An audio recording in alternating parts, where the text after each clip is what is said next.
नमस्कार, reporter live में आपका स्वागत है। देश से लेकर दुनिया तक राजनीति के गलियारों की खबर, हर उस बड़ी खबर पर हमारी पैनी नजर है। हमारे इस खास कार्यक्रम में शहर शहर से रिपोर्टर जुड़ेंगे जिनसे हम बड़ी खबरों पर अपडेट लेंगे। चंडीगढ़ से हमारी संवाददाता ईशा ठाकुर हमारे साथ जुड़ गई है। ईशा, क्या कुछ खास खबरें हैं आज पंजाब और हरियाणा से?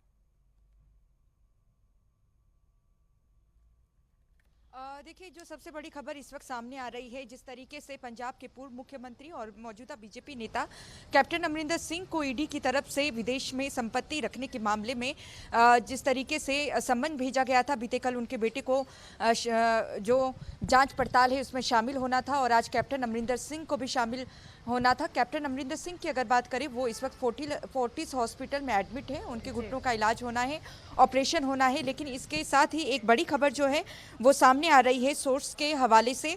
जिस अधिकारी की तरफ से कैप्टन अमरिंदर सिंह और उनके बेटे को विदेशी संपत्ति के मामले में नोटिस भेजा गया था, फिलहाल उस अधिकारी का ट्रांसफर कर दिया गया है। एडिशनल डायरेक्टर पद पर ये अधिकारी था और अभी जो सूत्रों के हवाले से खबर मिल रही है, कैप्टन अमरिंदर सिंह और उनके बेटे को जिसने 2 दिन पहले ईडी की तरफ से जो यहाँ पर नोटिस भी भेजा गया था, सम्मन भेजा गया था, उस अधिकारी को फिलहाल बदल दिया गया है, ट्रांसफर उनकी हो गई है। ये फिलहाल जानकारी सामने आ रही है। इसके अलावा देखिए, पंजाब में विधानसभा चुनाव 2027 में होने हैं, लेकिन राजनीतिक हलचल बड़ी ही तेजी से बदलते हुए और सरगर्मियां तेजी से नजर यहाँ पर आ रही है। बीते कल अगर बात करें आम आदमी पार्टी की, क्योंकि यहाँ पर सरकार है, संगरूर से विधायक हैं नरेंद्र कौर बराज, उनकी तरफ से एक बड़ा आरोप हरियाणा के मुख्यमंत्री नायब सिंह सैनी पर लगाए गए हैं।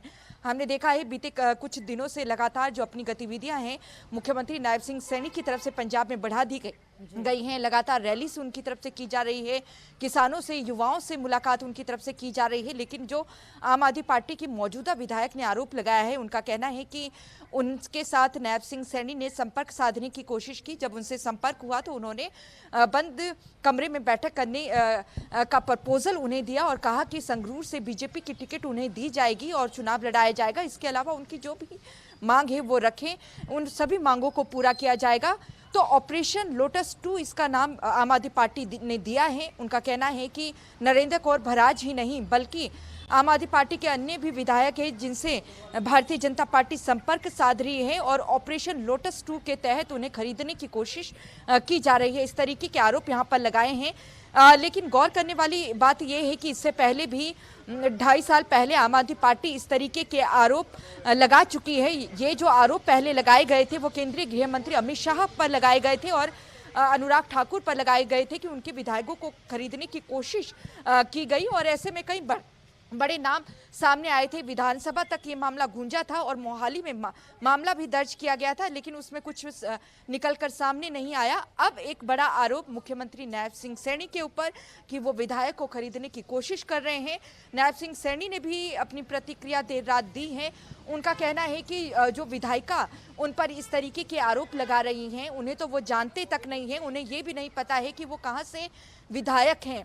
लेकिन ये जो आरोप लगाए जा रहे हैं, इसको लेकर कांग्रेस भी कहीं ना कहीं हमलावर है। उनका कहना है कि इस तरीके के आरोप आम आदमी पार्टी पहले भी लगाती रही है, लेकिन अगर इसमें सच्चाई है तो नायब सिंह सैनी के खिलाफ मामला दर्ज होना चाहिए। अगर सच्चाई नहीं है तो इसकी पूरी तरीके से जांच पड़ताल की जानी चाहिए, क्योंकि पंजाब में देखिए आम आदमी पार्टी की सरकार है और ऐसे में लगातार उनकी तरफ से ये आरोप भी लगाए जा रहे हैं कि पंजाब सरकार को काम करने नहीं दिया जा रहा है।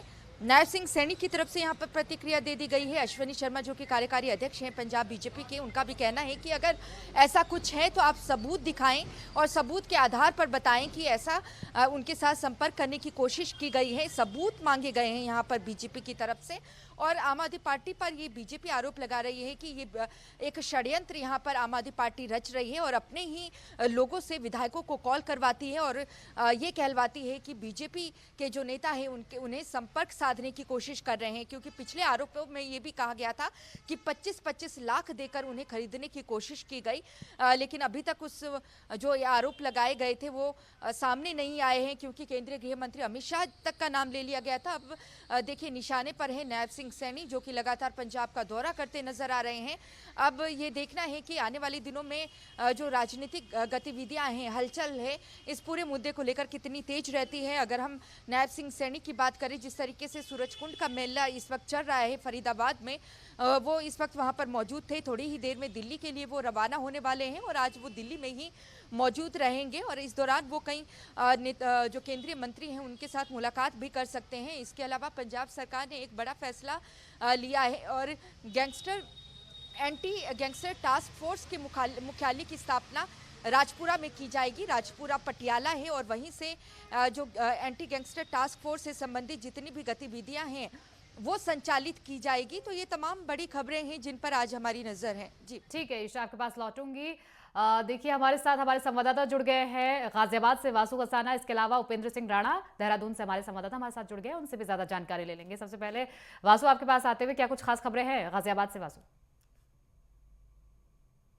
गाजियाबाद की बात करेंगे तो अगर गाजियाबाद में जिस तरीके से पीरागढ़ी में हुए ट्रिपल मर्डर का खुलासा दिल्ली पुलिस ने किया था और कल हमने मौके से आपको तस्वीरें भी दिखाई थी कमरुद्दीन की जो मजार है, बाजार की हमने तस्वीर दिखाई, लेकिन आज आपको इसमें सबसे बड़ी अपडेट देते हैं। जो दिल्ली पुलिस है उसे कमरुद्दीन को फरीदाबाद लेके गई है इन्वेस्टिगेशन के तौर पर, क्योंकि 5 दिन का रिमांड है, उससे लगातार पूछताछ चल रही है। सोनिया, सबसे बड़ी बात यह है जहां मैं इस वक्त खड़ा हूँ ये वही कॉलोनी है जिसमें कमरुद्दीन का जो तांत्रिक है या यूं कहें मजार चलाया करता। तो सबसे बड़ी बात कहूंगा इसी कॉलोनी में कमरुद्दीन ने कम से कम 5 से 6 प्लॉट खरीद रखे थे। देखिए तस्वीर आपको दिखाना चाहूंगा, ये एक प्लॉट है, सामने की जो तस्वीर देखेगी ये कमरुद्दीन का ही है और ये तस्वीर जो है सीधे कमरुद्दीन के मजार की है। इसी मजार में वो ढोंगी तांत्रिक जो कमरुद्दीन है यही लोगों को माइंड वॉश किया करता था और पड़ोसियों का कहना है कि पथरी जैसे जो इलाज है उसका ऑपरेशन भी इसी मजार के अंदर वो किया करता था। तो नहीं, सबसे बड़ी बात है लोगों का कहना है कि करीब हजारों की संख्या में कमरुद्दीन के पास लोग आते थे, वो उन्हें बहलाता था, फुसलाता था और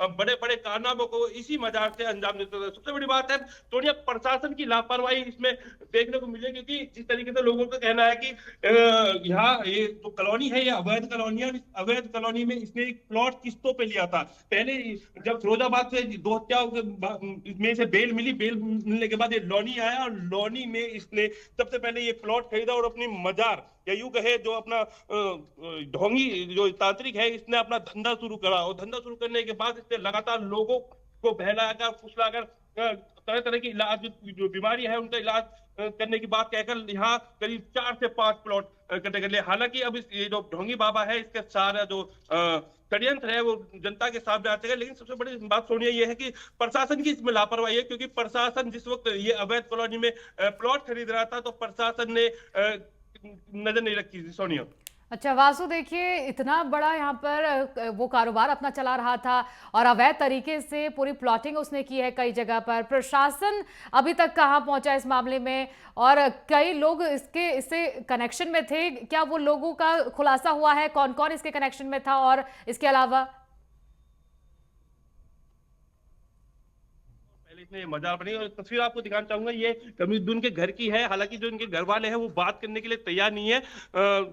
जानकारी के अनुसार कमरुद्दीन को पुलिस ने 3 पहले से गिरफ्तार कर लिया था, लेकिन उसके 2 बेटे हैं उन्हें भी कमरुद्दीन पुलिस यहाँ से ले गई थी पूछताछ के लिए। हालांकि जो कमरुद्दीन की फैमिली है वो भी अभी इसी घर के अंदर है, लेकिन वो मीडिया से बात करने के लिए तैयार नहीं है। सबसे बड़ी बात यह है प्रशासन लगातार लौनी के अंदर हजारों की संख्या में कॉलोनी बसाई जा रही है, लेकिन जीडे की बात करें या गाजियाबाद प्रशासन की तो किसी भी प्रकार से कार्रवाई नहीं करती, ना निगरानी रखी जाती है और अंजाम लोगों को भुगतना पड़ता है। क्योंकि जिस तरीके से बेगुनाह लोगों को इसने मौत के घाट उतार दिया, इसमें कहीं ना कहीं प्रशासन की लापरवाही पड़ी।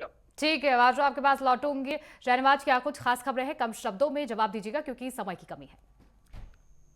देखिए, जिस तरीके से आज सुबह सुबह उस्मानपुर में एनकाउंटर हुए हैं, मेरठ के बदमाश से क्राइम ब्रांच की पुलिस ने एनकाउंटर किया। तीनों जो है दोनों तरफ से गोली चले और गोली चलने के बाद जो है तीनों को पैर में गोली लगे। उसके बाद जो है क्राइम ब्रांच की टीम ने उसको गिरफ्तार किया।